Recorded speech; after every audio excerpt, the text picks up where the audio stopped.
جو electronic voting machines ہیں، حکومت پاکستان نے کوئی مشین نہیں بنائی. پاکستان کے قومی ادارے جو بہت بڑے بڑے پاکستان کے لیے اس سائٹ کے کام کرتے ہیں، ان کی مشاورت سے ایک جس کو پروٹوٹائپ آپ کہتے ہیں وہ بنایا. ہماری جتنی بھی میٹنگ ہوئی ہیں اپوزیشن کے ساتھ، وہ کہتے ہیں ہم نے مشین نہیں دیکھنی.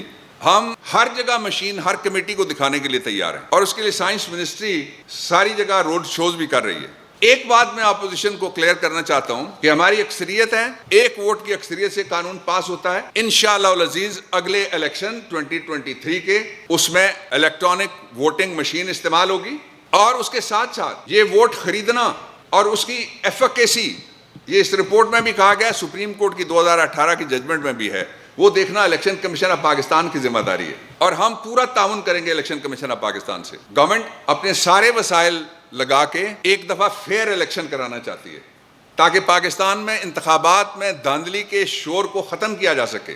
اس کے لیے اپوزیشن کو تعاون کرنا چاہیے.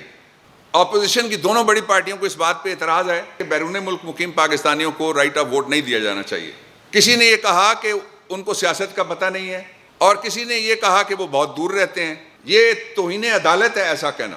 جو ایک فل بینچ کی ججمنٹ ہے سپریم کورٹ آف پاکستان کی، اس میں لکھا ہوا ہے واضح طور پہ کہ کوئی بیرون ملک رہتا ہو یا مین لینڈ پاکستان میں رہتا ہو، اس کے بنیادی حقوق مختلف نہیں ہو جاتے. اس لیے ان کو رائٹ آف ووٹ ہے.